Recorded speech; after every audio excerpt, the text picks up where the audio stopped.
Hey guys, David Essel here. So, patterns in love that don't work.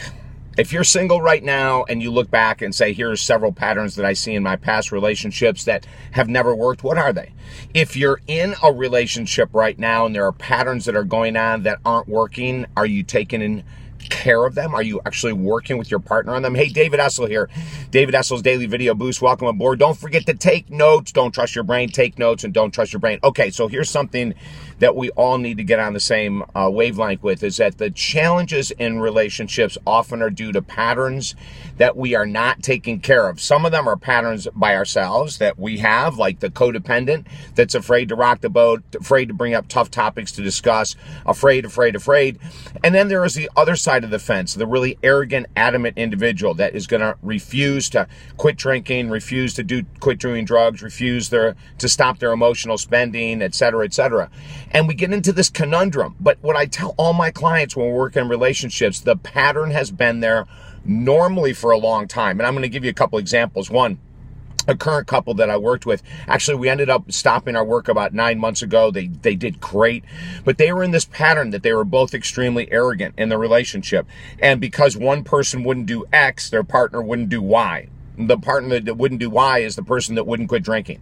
They said, no, you're the one, the emotional spender. If you're going to do that, I'm going to continue to drink. And they came in arguing whose affliction was worse on the relationship. And the answer was they were equally as bad. And when I got that through to them, they both decided to stop their patterns that were horrendous. And they moved forward in this great loving relationship. For the last 9 months, they've been super. And then I work with single individuals. And there's one woman I'm working with right now, actually from Europe. And when I told her that there were patterns in her dating life that weren't working, she said, absolutely not. So I asked her to write about the last 4 guys she had dated, the relationships that ended in chaos and drama, and what were the similarities, and she was blown away. She was attracted to the boys that didn't keep their word. She was attracted to the boys that had huge dreams but very little work ethic. She was attracted to the guys that loved to party on the weekend, but then they weren't available the rest of Saturday and Sunday because they were nursing what they had done the night before. Comprende? So when we see patterns, we can change them. But unless we see a pattern and write it down, nothing's going to change. So I want you to do 2 things. Number 1, write about your own personal patterns and relationships that don't work. If you're in a relationship right now, look at what you're doing that isn't working. Passive aggressive? Are you argumentative? Do you not allow your partner to ever be right? And if you're single, look at what you picking the wrong people, picking the wrong guys, wrong girls, staying too long in love, right?